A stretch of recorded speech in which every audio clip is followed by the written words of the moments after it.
السلام عليكم ورحمة الله وبركاته. رب اشرح لي صدري ويسر لي أمري واحلل عقدة من لساني يفقه قولي. أهلا بيكم في فيديو جديد من قناتي المتواضعة غاوي خسارة بمزاجي. حضراتكم هنا أنا عندي أسرة من ضمن الأسر اللي بحبها جدا كتربية، هي أسرة الهند. هي حضراتكم مكونة هي من ديك، ده لهيطة ده، وثلاث فرخات بالعدد. دول حضراتكم اخرهم في الاكل ايه؟ هي كفة اكل بالظبط وشوية مية، وهي اتعشت على كده. بص بقى حضراتكم، انا بس اعرفكم نقطة كنت كلمتكم قبل كده، ان الهندي هو يعتبر مفرخة ربانية، هو زي التفقيس بالظبط، زي الفقاسة، يمكن كمان حاجة ربانية فهي افضل كمان. فانا حبيت اوريكم اختبار عملي دلوقتي، وجبت بصوا جبت قفص كده من فوق السطح، حطيت فيه 3 بيضات اهوت بالعدد. هم اصلا دول بتوع فراخ بلد، والله ما لهمش اي علاقه بالهندي خالص. بصوا حضراتكم، هم واقفين اهو، دول ما لهمش علاقه بيهم اصلا. مجرد ما امسك واحده فيهم مثلا واحطها عند البيض ده، اتفرجوا يحصل ايه.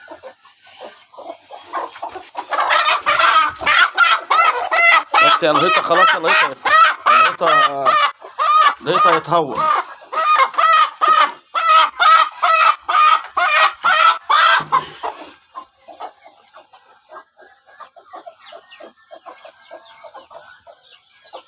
بصوا حضراتكم،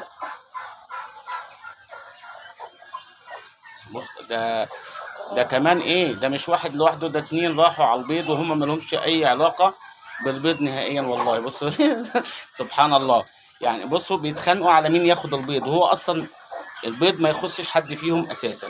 سبحان الملك، سبحان الله، لا حول ولا قوه الا بالله. خلاص والله، شوفوا قد ايه هو كائن حنين، وقد ايه هو كائن عنده حب رؤاد. هتكسروا البيض بقى. شوفوا يا جماعه، يعني طب قولوا لي دي جت منين؟ سبحان الملك، هم عندهم غريزه جواهم، سبحان الله. بصوا كمان يا جماعه، بص سبحان الله، بص هتجمع البيض، بص اهو، شايفين؟ وكأنه البيض بتاعها هي، سبحان الملك.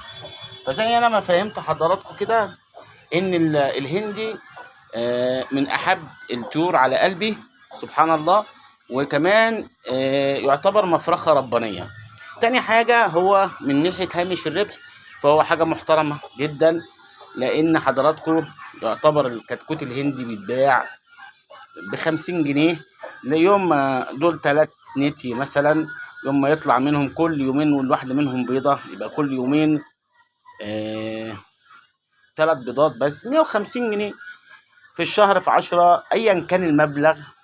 احسن من ان انا اصرف، ولا لا، احسن من ان انا احط انا فلوس. احنا الجو دلوقتي والدنيا مش مستحمله، والناس الغلاء كويهم ومش قادرين. ربنا يعين كل حد على بيته وعلى اسرته وحياته، ويرزقنا انا وانتوا يا رب العالمين. فزي ما انا فهمتكم كده، 1 2 3 ادي 4 بصوا ده ايه، ده ما صدقت لزقت في المكان ربنا يصلح حالها. بس زي ما فهمتكم، ديت من ضمن الحاجات اللي هي التسلسل اللي انا حكيت لكم عنه. انا بدات لكم الاول بالبلدي بمشتقاته كفيومي، يعني اللي هو اعمل من كل نوع خرج، في الاخر يبقى عندي قطيع من كل نوع. ايه البدايه عندي؟ هي البدايه اللي حضراتكم شايفينها دي، وده من زمن، فالحمد لله وفضل من عند الله طلع قطيع منهم كتير، اللهم لك الحمد. عوضني من الاساس على ان انا اشتريتهم بقى، لا بالعكس، دلوقتي انا بقيت ابيع، فبقيت ارتبح منهم.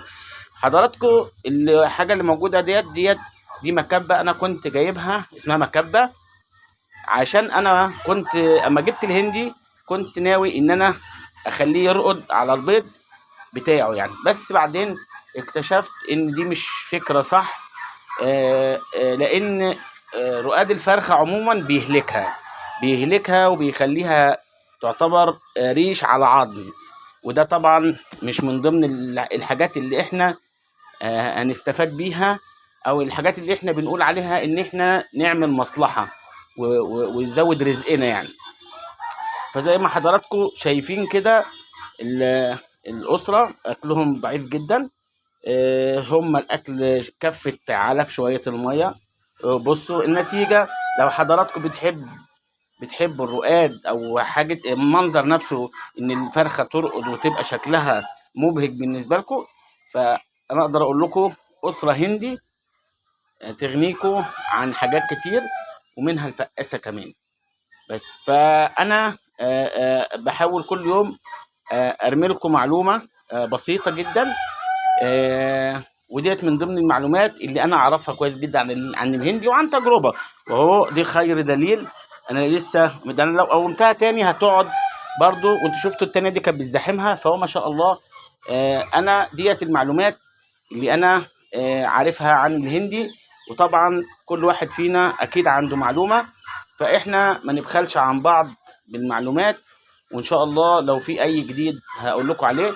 الحاجة التانية ان القناة هنا هي برضو عرض للبيع لجميع المنتجات او جميع الطيور بجميع اعمارها. فلو حد فيكم حابب ياخد اي شيء من رومي صغير، من كتاكيت بلدي، من كتاكيت فيومي، بط وز، يعني الحاجات اللي هي متاحة، طبعا هيبقى لي الشرف جدا ان انا احاول ان انا اوفر لكم الحاجات.